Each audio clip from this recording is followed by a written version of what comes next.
7 मई की वो रात। भारत सो रहा था लेकिन हमारी सेनाएं जाग रही थीं।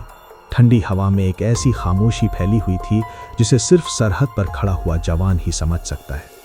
पहलगाम में हुए उस दर्दनाक हमले की आग अभी भी हर भारतीय के दिल में धधक रही थी।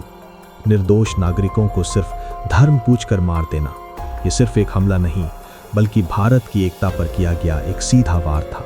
और आज इरफान डॉक्स आपके लिए लेकर आया है उस रात की असली कहानी, जब भारत ने तय किया कि इस वार का जवाब मिलेगा और जरूर मिलेगा। ऑपरेशन सिंदूर की सफलता के तुरंत बाद दिल्ली के प्रधानमंत्री कार्यालय में एक उच्च स्तरीय मीटिंग बुलाई गई। कमरे के बीचों बीच एक बड़ा नक्शा फैला हुआ था। पाकिस्तान और पीओके का पूरा भूगोल उस टेबल पर सजा था। एनएसए अजीत डोभाल नक्शे पर झुकते हुए बोले, ये अब सिर्फ बदले का मामला नहीं है, ये हमारे राष्ट्र की सुरक्षा का सवाल है। रॉ ने अपने इनपुट दिए। पाकिस्तान के भीतर कई लॉन्च पैड एक बार फिर सक्रिय हो चुके थे और ये वही ठिकाने थे जिन्हें खत्म करना अनिवार्य हो चुका था। कमरे में हल्की खामोशी थी लेकिन हर चेहरा दृढ़ निश्चय से भरा था। फैसला एक मत से हुआ, भारत दूसरी कार्रवाई करेगा। 8 मई की रात घड़ी ने 2:15 का समय दिखाया जब भारतीय वायुसेना के जेट आसमान की ओर उठे। अंधेरे में उनकी गर्जना दब चुकी थी। सुखोई, मिराज और तेजस अलग अलग ऊंचाइयों पर दुश्मन रडार से दूर उड़ान भर रहे थे।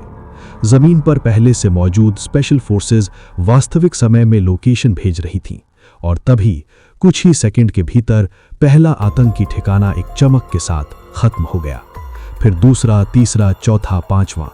भारत ने सिर्फ हमला नहीं किया था, उसने एक संदेश दिया था कि हमारे धैर्य की परीक्षा लेना अब महंगा पड़ेगा। हमले के कुछ ही घंटे बाद दुनिया की निगाहें भारत पर टिक गईं। संयुक्त राष्ट्र में इमरजेंसी बैठक बुलाई गई। भारत ने कार्रवाई के वीडियो सबूत पूरी दुनिया के सामने रखे और कमरे में सन्नाटा छा गया। अमेरिका ने साफ तौर पर कहा, भारत ने आत्मरक्षा में सही कदम उठाया है। फ्रांस ने इसे आवश्यक बताया और इजराइल ने भारत की सर्जिकल क्षमता की तारीफ की। दुनिया अब समझ चुकी थी कि भारत अब सिर्फ चेतावनी देने वाला देश नहीं है, भारत आवश्यकता पड़ने पर निर्णायक कार्रवाई भी करता है। उधर पाकिस्तान अंदर से हिल चुका था। उनकी संसद में अफरा तफरी मच गई। नेता एक दूसरे पर आरोप लगा रहे थे, कोई बातचीत की बात कर रहा था तो कोई युद्ध की। लेकिन पाकिस्तानी सेना जानती थी कि इस बार जवाब देना आसान नहीं होगा।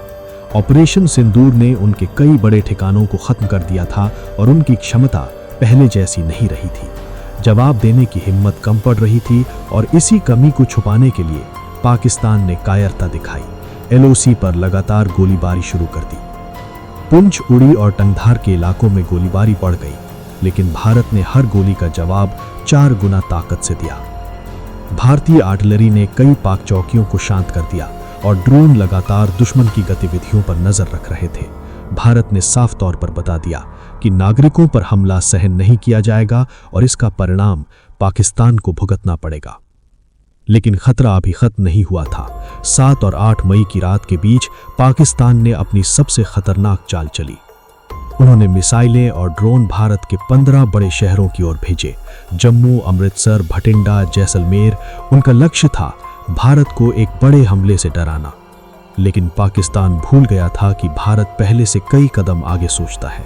जैसे ही पहला ड्रोन भारतीय सीमा में दाखिल हुआ, उसे भारतीय एयर डिफेंस सिस्टम ने हवा में उड़ा दिया। फिर दूसरा, तीसरा, एक के बाद एक, हर मिसाइल और हर ड्रोन वहीं खत्म कर दिया गया। इसके बाद भारत ने पाकिस्तान को साफ चेतावनी दी कि अगर एक और ड्रोन या मिसाइल भारत की ओर आई तो जवाब सिर्फ उस ड्रोन तक सीमित नहीं रहेगा। ये केवल एक चेतावनी नहीं थी, ये नए भारत की घोषणा थी। एक ऐसा भारत जो अपनी शांति की रक्षा के लिए किसी भी हद तक जा सकता है। इस बीच कश्मीर में एक नई उम्मीद उभर रही थी। लोग आतंकवाद की भयावहता को खुद अपनी आंखों से देख चुके थे। सेना ने राहत शिविर लगाए, घायलों की मदद की, बच्चों को सुरक्षित स्थानों पर पहुंचाया। लोगों ने खुलकर कहा, हम भारत के साथ हैं। पहली बार कश्मीर में लोगों ने महसूस किया कि आतंकवाद उनका रक्षक नहीं बल्कि उनका सबसे बड़ा दुश्मन है। अब भारत किसी भी परिस्थिति के लिए तैयार हो चुका था। तीनों सेनाएं ऑपरेशन प्रचंड नाम की जॉइंट ड्रिल कर रही थीं। एयरफोर्स ने 50 से ज्यादा लड़ाकू विमान अलर्ट मोड पर रखे। नेवी ने अरब सागर में अपने युद्धपोत तैनात किए और सेना ने एलओसी पर नई बंकर लाइन तैयार की। दुनिया अब समझ चुकी थी कि भारत शांति चाहता है, लेकिन अपनी सुरक्षा से समझौता नहीं करता। रॉ की एक नई रिपोर्ट सामने आई। पाकिस्तान के भीतर विदेशी आतंकियों के कैंप सक्रिय थे और उनका लक्ष्य भारत के बड़े शहर थे। भारत ने तुरंत एक गुप्त अभियान शुरू किया, ऑपरेशन नीरव।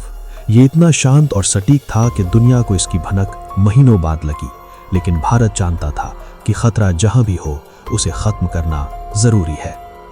ऑपरेशन सिंदूर, साइलेंट स्ट्राइक और नीरव ये सिर्फ सैन्य कार्रवाइयां नहीं थीं, ये भारत के नए युग की घोषणा थी। एक ऐसा भारत जो खतरे को पहले पहचानता है और फिर उसे खत्म करता है। एक ऐसा भारत जो अब खामोश नहीं बैठता, जो जवाब देता है और साफ करता है कि भारत की शांति को भारत की कमजोरी समझना अब गलत होगा। दोस्तों, अगर इस कहानी ने आपको कुछ नया समझाया, कुछ नया महसूस कराया, तो इस वीडियो को लाइक ज़रूर कीजिएगा। और अगर आप ऐसी ही सच्ची और गहरी कहानियाँ देखना चाहते हैं तो इरफान डॉक्स को सब्सक्राइब करके हमारे डिजिटल परिवार का हिस्सा बन जाइए। आपके एक एक सब्सक्राइब से हम और भी बेहतर कहानियाँ आप तक ला पाते हैं। मिलते हैं अगली ऐसी ही एक नई कहानी में। तो कमेंट में लिखिए जय हिंद।